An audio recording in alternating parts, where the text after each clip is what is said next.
శ్రీ హనుమాను గురుదేవులు నాయద పలికిన సీతారామ కథ నే పలికెద సీతారామ కథ. సీతారాముల కళ్యాణం జగత్ కళ్యాణం, లోకానికే కళ్యాణం, సామాన్యమైనటువంటిదా?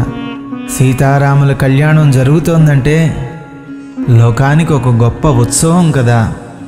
ధర్మ సత్యాలు మానవుల్ని పరిపాలించేటటువంటి శాసనాలుగా మారబోతున్నాయి కదా.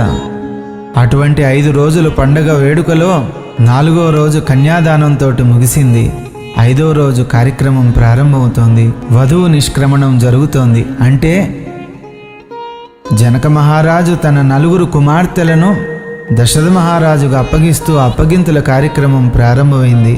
అంతేకాకుండా వారితోటి వారికి అప్పగించేటటువంటి సకల లాంఛనాలు అవన్నీ కూడా దశరథ మహారాజుకు తన కుమార్తెల ద్వారా పంపిస్తున్నాడు. దాని కన్యాదానంగా, కన్య నిధిగా సమర్పించేటటువంటి కట్న కానుకలు, లాంఛనాలు ఎంతో గొప్పగా ఘనంగా తన 4 కుమార్తెలకు ఆ లాంఛనాలతోటి అత్తవారింటికి పంపించే ప్రయత్నం ప్రారంభించారు. రామాయణంలో మనం ఎంతోమంది గొప్ప గొప్ప వాళ్ళని చూస్తూ ఉంటాం. కులగురు అయినటువంటి వశిష్ఠుల వారు, గౌతమ మహర్షి, శతానంద మహర్షి, విశ్వామిత్రుడు, పరశురాముడు, ఇంకా ఎందరో మహానుభావులు మనం రామాయణంలో దర్శిస్తూ ఉంటాం. వాళ్ళ బాధ్యతలు తీర్చుకున్న తర్వాత, సీతారాముల్ని కలిపిన తర్వాత ఇంకా మనకి వారి పాత్రలు రామాయణంలో కనపడవు. కొంతమంది హిమాలయాలకు వెళ్ళి తపస్సు చేసుకోవటం, మరి కొంతమంది అవతారాన్ని చాలించటం, ఇవన్నీ మనం రామాయణంలో గమనిస్తూ ఉంటాం. ఇంకా ఏం జరిగిందో తెలుసుకుందాం. శ్రీ హనుమాను గురుదేవులు నాయద పలికిన సీతారామ కథ నే పలికెద సీతారామ కథ.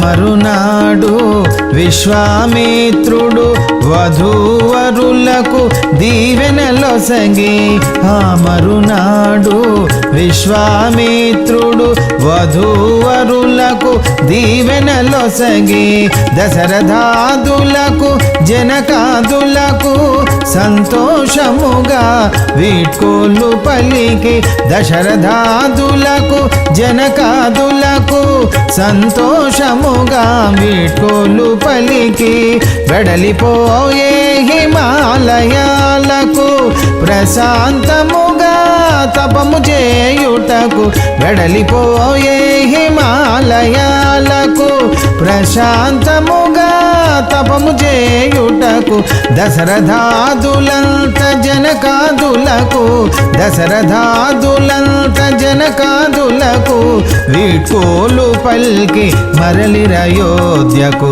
శ్రీ హనుమాను గురుదేవులు నాయద పలికిన సీతారామ కథ నే పలికద సీతారామ కథ.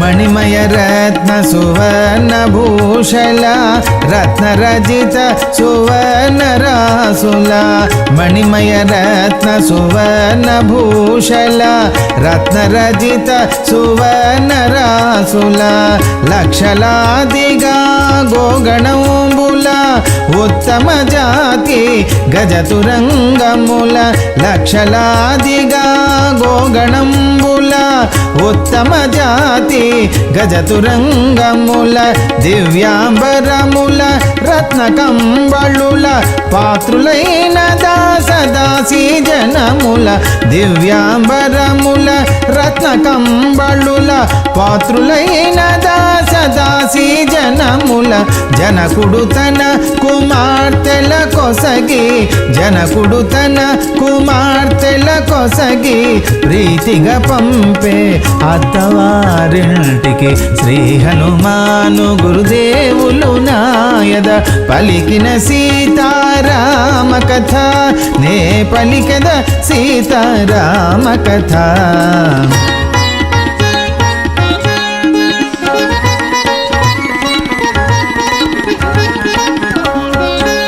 దశరథాదులు ఆనందముగా అయోధ్యకు మరలిపోచుండగా దశరథాదులు ఆనందముగా అయోధ్యకు మరలిపోచుండగా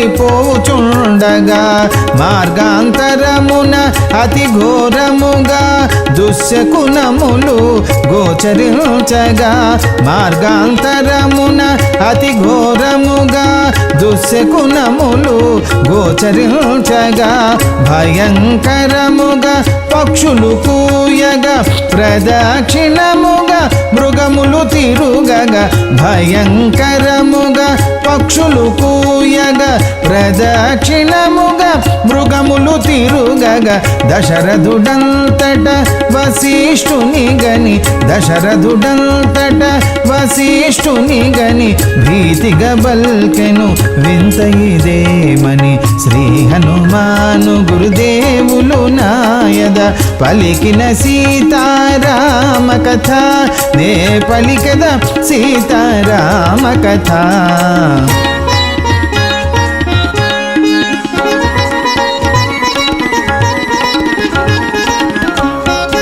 ఘోరమో భయమో మనకు కలుగునని పక్షుల కూతలు తెలుపుచున్నవని ఘోరమో భయమో మనకు కలుగునని పక్షుల కూతలు తెలుపుచున్నవని భయము తొలగి ఉపశాంతి కలుగునని మృగముల పోకడలు తెలుపుచున్నవని భయము తొలగి ఉపశాంతి కలుగునని మృగముల పోకడలు తెలుపుచున్నవని వశిష్ఠమౌని దశరథుని గని తీరుగా పల్కెను భయము అలదని వశిష్ఠమౌని దశరథుని గని తీరుగా పల్కెను భయము అలదని అంతటంతటా సాగే హఠాత్తుగా అంతటంతటా సాగే హఠాత్తుగా పెనుసుడిగాలు అతి భీకరముగా శ్రీ హనుమాను గురుదేవులు నాయద పలికిన సీతారామ కథ నే పలికద సీతారామ కథ.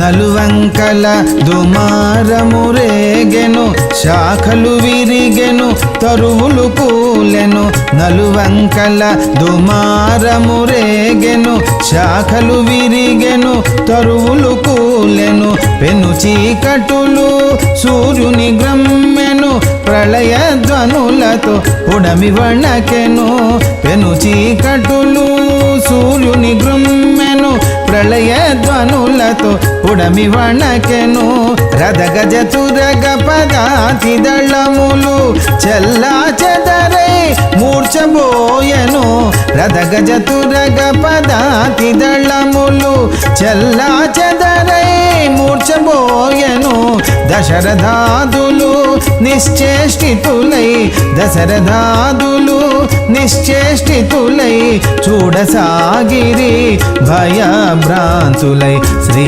హనుమాను గురుదేవులు నాయద పలికిన సీతారామ కథ నే పలికద సీతారామ కథ.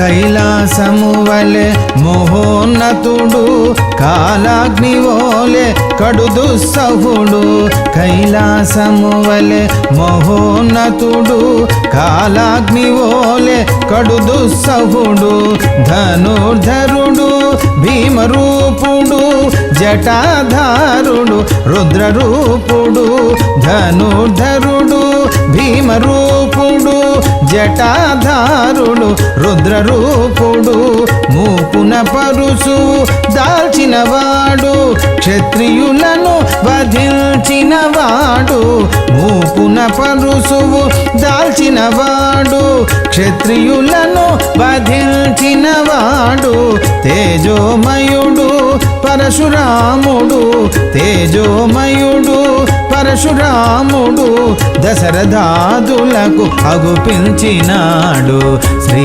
హనుమాను గురుదేవులు నాయద పలికిన సీతారామ కథ నే పలికద సీతారామ కథ